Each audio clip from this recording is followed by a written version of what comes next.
Hello everyone. Uh, Welcome to the essay broadcast for third quarter of financial year 2019. But before I go to the results, I'll briefly talk about what's happening in markets. Uh, the dichotomy between Nifty and broader markets just keeps getting bigger and bigger every time uh, every quarter we discuss this, right? So today Nifty is barely down 10% from its lifetime high, but the broader markets are absolutely butchered. The median correction across 3,000 stocks from their 2018 highs is now 53%, right? Of course, the broader markets also had a huge rally in last 3, 4, 5 years, but the pain is also equally huge, which is clearly not reflected when you look at the frontline indices like Nifty or Sensex. Uh, I think one of the reasons is also because the top 5, 6 stocks of Nifty, which have a disproportionate weightage, almost 40, 50%, are getting massive inflows. The 6, 7,000 crore every year, every month we get in SIPs are probably getting parked there.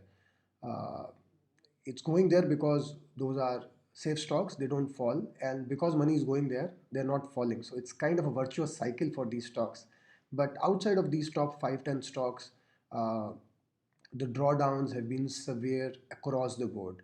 And in this mayhem, our portfolio obviously has also participated, and our stocks are also down. The big question is it volatility? Is it a temporary drawdown, or could some of it be permanent loss of capital for us? Right? That's the big question.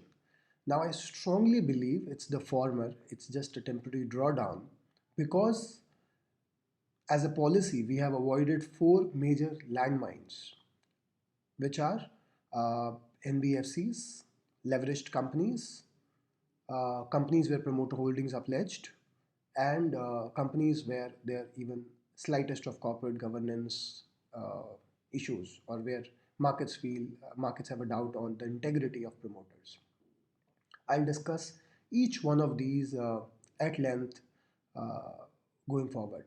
So, starting with the NBFCs, uh, we discussed this in the last broadcast how this space is particularly facing issues. It came to limelight with the default of ILFS, one of the largest infrastructure financing companies in the country, and soon spread to the rest of the space. One of the major housing finance companies, Dewan Housing Finance, in Q3, the disbursements were down from 14,000 odd crores to 500 crores. That's some 96, 97% fall in their fresh disbursements. That is the magnitude of liquidity crunch we are feeling in the system, right? Uh, this is similar to what happened probably in 1997. Uh, there was a huge uh, activity in the NBFC space before 97, and when the bubble busted, uh, from some 4,000 companies, 4,000 NBFCs, only about 100 survived. Uh, that was the magnitude of euphoria and the aftermath of it. So this time too, I think the pain will not be only restricted to NBFC space. Think about the uh, debt mutual funds. Think about the corporate treasuries which have invested and have exposure to these NBFCs. So there could be a contagion effect, there could be a systemic problem, not of a huge magnitude, but definitely for investors who have exposure to these papers, right? Uh, these guys were basically chasing 10 or 12% yield, and they were feeling confident because most of these papers were rated AAA. And the irony is that their rating got changed to D, which is default, only after they defaulted. Uh, so, what's the point of depending on the rating? This is a good reminder, I think, for all of us that chasing 2 or 3% extra yield while investing in fixed income just doesn't make sense. The purpose of this asset class is to only protect capital and meet inflation, protect the real wealth, real value of money, not grow it. So taking any risk for 1 or 2 or 3% extra yield just doesn't make sense. It's best for your idle money to stay in either liquid funds or FD, right? The second big landmine which we have avoided is leveraged companies. A down cycle could kill a leveraged companies, right? So they could get into a debt trap, which is why by design we avoid debt-ridden companies. In fact, 15 out of 21 companies we have today in portfolio are debt-free. Uh, that is by design, right? Not by chance. The third is promoter pledging. Uh, markets are markets are volatile. You never know when the stock price can go down, and if that stock is given as a collateral, the value of collateral will fluctuate. It could anytime lead to a margin call, and if the promoter is not able to give additional margin, the lenders start selling in the market, which then becomes a vicious cycle.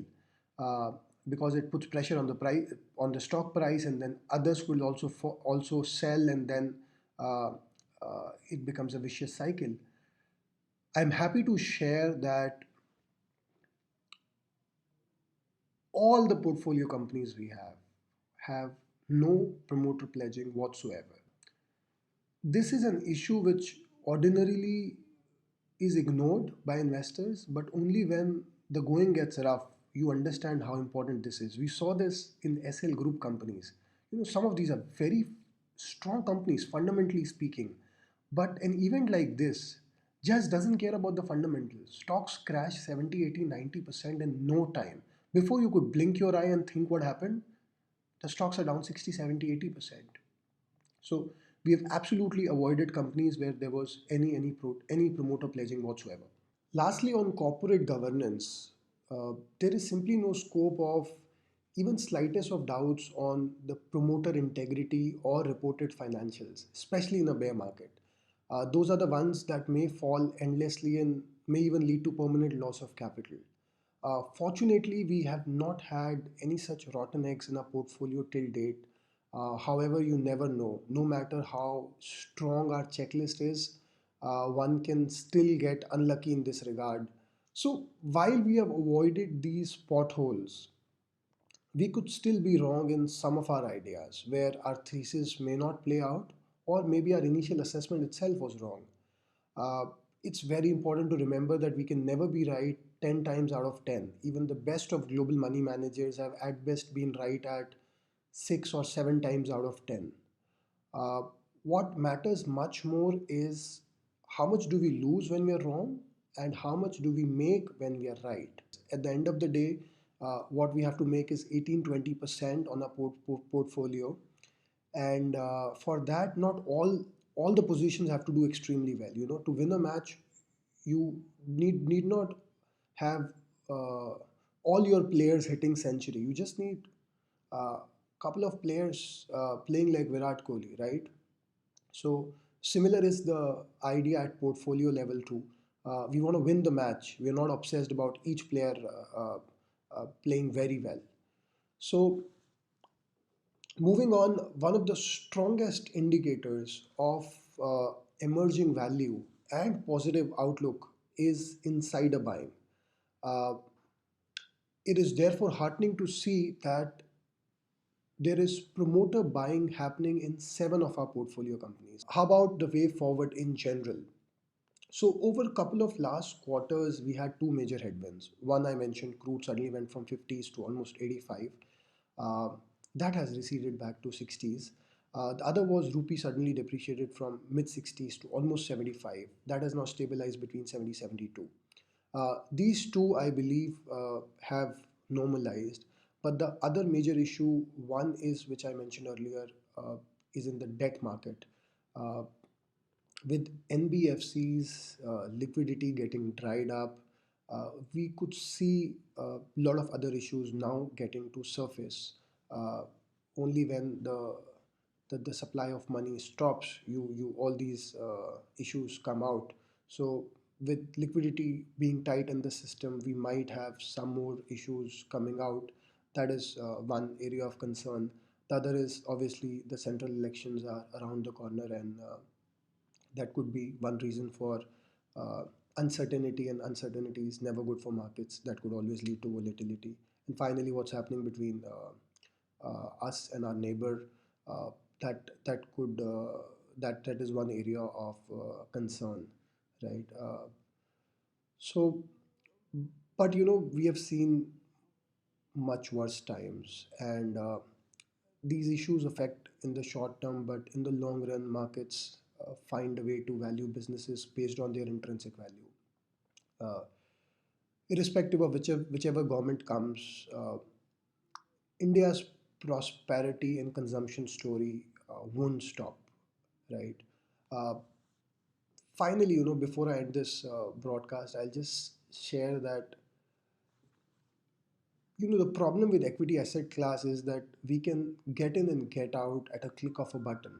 It's so easy to enter and exit that we tend to act hastily. We should invest in equities just as we do in real estate. Think in terms of 5 or 10 years, not months and quarters. To make outsized returns, you must believe in four things. What are those four things?